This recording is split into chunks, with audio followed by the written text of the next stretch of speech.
Welcome to another edition of the Noles Podcast. I'm your host, Gregory McCoy. This podcast is by a fan for fans. I am not a journalist. I am not a reporter. I am not an insider. I do not work for a website. The majority of my content comes from me, in my opinion. Other content comes from the internet. Today is January 20th, 2020. And this is a great day because my 49ers are back in the Super Bowl. And I know this is the Go Noles Podcast, but I don't really care. It's been a long time, man. So, got a couple of different segments that I wrote for this episode today. And let's go ahead and get started. First, do star ratings matter? Like when a kid comes out of high school, he has a star rating. Most of them do anyway. And this is what I wrote about that. Do star ratings matter? No, not to me. Star ratings is someone's opinion. There's a lot of 5-star recruits who flame out when they get to college. Then there's no star guys who reach the mountaintop. Star ratings don't determine anything. They just make a team look good in recruiting rankings. You give me a team full of 3 stars that are hungry, and we will win games. Just ask Boise State. They built a program basically off of 3 stars. Clemson has the top recruiting class thus far. With all that talent, they keep playing the Woffords and the Citadels of the world. Just stop already. Most of your NFL players were not 5 stars. Tavares McFadden and Derwin James were both 5 stars when they came to Florida State. McFadden's in XFL and James is in the NFL. Yeah, so I mean, star ratings don't really matter, man.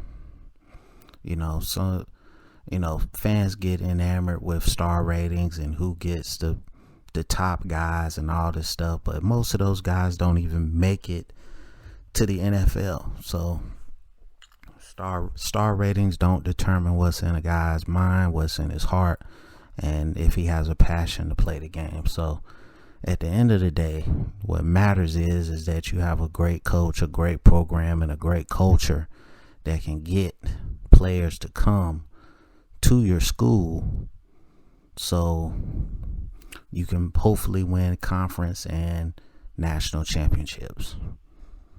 So let me know what you think about that.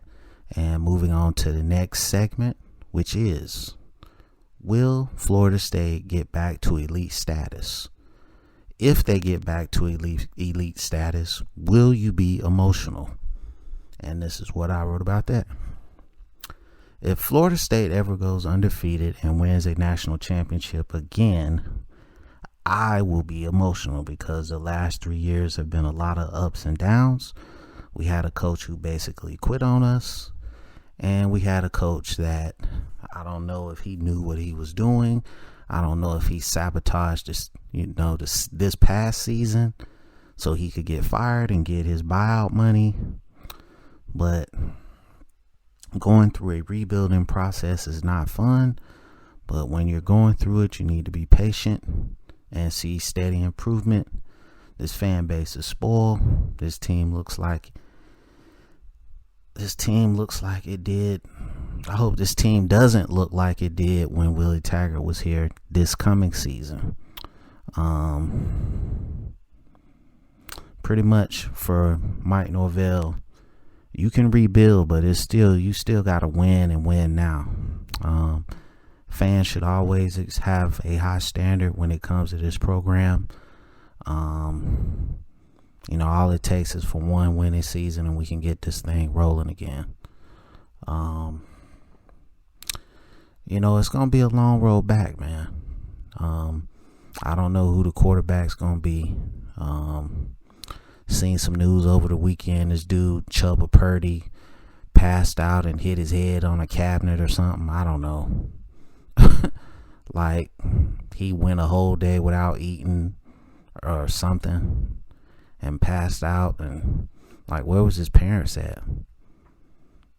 I mean, whatever. Glad the kid is all right. I don't know. He won't be there until the summer. So,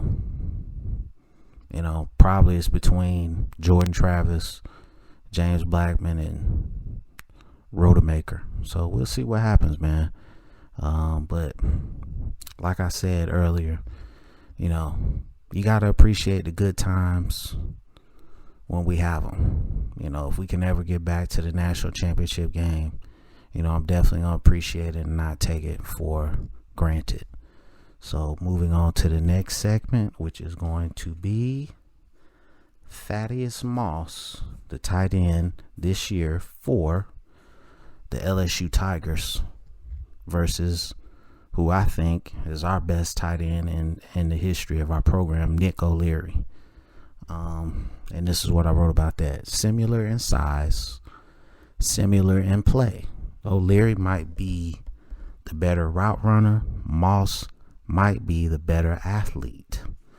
Both of these guys are sneaky, quick, and fast. Both can make the defense cringe. They make big plays. There's pedigree here. Thaddeus Moss, son of Randy Moss. Nick O'Leary, grandson of Jack Nicklaus. Both guys have made clutch catches throughout their college careers. The winner of this comparison is a tie to me. They basically are the same player in terms of ability. If you go back to that 2013 season, Nick O'Leary was basically Jameis Winston's, blanket when he didn't have anybody to go to. Nick O'Leary would usually find a way to get open. And the same thing with Thaddeus Moss. When he caught that first touchdown in the national championship, you could just see Burrow going through all his progressions, and then boom, Moss is sitting right there in the end zone wide open. So I think Thaddeus Moss is going to be an outstanding pro, man. I really do. But we'll see what happens. I don't think Nick O'Leary is still in the league anymore. I have to double check that, but hopefully he's still there. I hope he's not in the XFL, but I have to check that. But at any rate, I give it a tie for this comparison. So moving on to the next segment, which is, with a lead of 10 points or more, do you run the football to drain the clock? Well, yes, of course you do. I mean, you've seen it in the NFC Championship.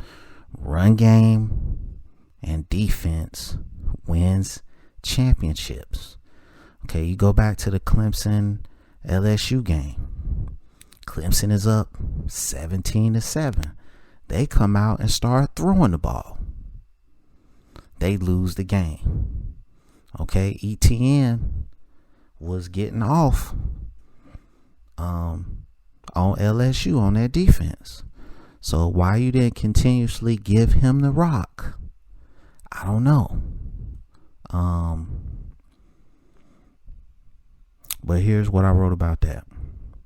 Yes, without a doubt, you run the football when you have a lead. And, when the offensive coordinator doesn't run the football, I think it's an ego thing. This isn't rocket science. When the offensive coordinator starts calling pass plays and you have a lead, I think it's the head coach's duty to step in and be the voice of reason.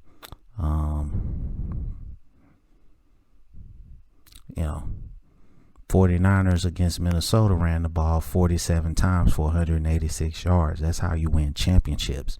And then in the NFC Championship game, they ran for almost 300 yards. So, it's not that hard to figure this stuff out. Okay. You look at the Titans until they got to the AFC Championship game. They was running the ball down, down people's throats. Congrats to Kansas City for stopping it. They held, it was like 19 carries for 69 yards. They held Derrick Henry to. That's outstanding, man. But like I said, when you can run the football and keep that other offense on the sideline, which I think the 49ers are going to do. I don't want to spoil my Super Bowl preview, but that's what you're going to have to do. You can't, that's just what you do in football. So let me know what you think about that segment. And I'm going to move on to, let's see.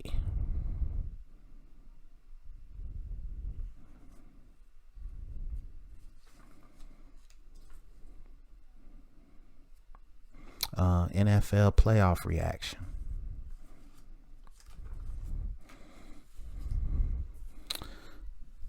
Kansas City won against Tennessee.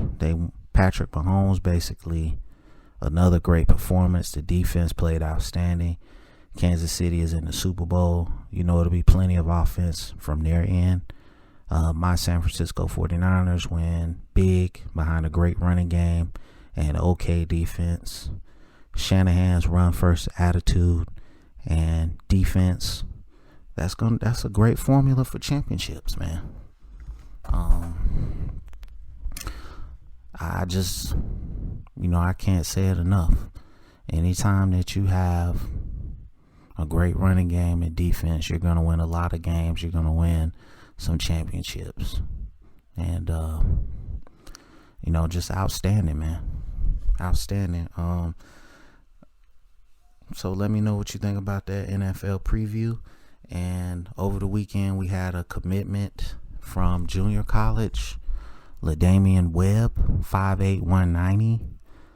Watch some of his tape. He's a player, man. I think he can definitely help us. I just want us to get this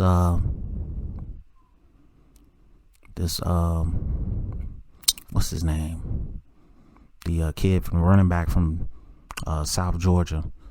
I forget his name, but I want us to get him. Then I think we straight, man. I think we got to get some offensive linemen. They trying to get a graduate transfer from North Carolina Tar Heels. The guy, he's 6'1", 250. He's probably going to be more of an H-back if he comes to us. I really don't see him being like a down the field threat. I think Cam McDonald's going to be more of that type of tight end. But, all the players that we can get, man, I want them. So, I just think it's going to be, it's going to be a very interesting season coming up. And I got one more segment here. If Norvell is successful at Florida State, does he go to the NFL? Matt Rule got $63 million for accomplishing what exactly? Money talks. So anything is possible for him to leave after 1 year. He'd have to go 12-0, ACC champs and national championship. I don't think that's gonna happen. Coaching is a cutthroat profession. Coaches preach all the time. Be loyal, but they always go to the highest bidder. That's life at the end of the day. Maybe after 2 years of success, some NFL teams would look at him. The trend now is to hire young, offensive-minded guys, and he fits that bill. Look at Joe Brady at LSU. He had one good year. Now he's offensive coordinator with the Carolina Panthers. So if he can work his magic with Cam Newton, man, I see nothing but bright things for Joe Brady. Joe Burrow, he did the same thing with Joe Burrow. So he'll be a head coach one day, Joe Brady, that is. Same for Norvell, but we will see what happens. That's going to do it for this episode. This podcast is available on YouTube, Google Podcasts, Apple Podcasts, and Spotify Podcasts. If you're listening to this on YouTube, please scroll down to the description and click on one of the links. Rate, review, subscribe. And as always, go Noles.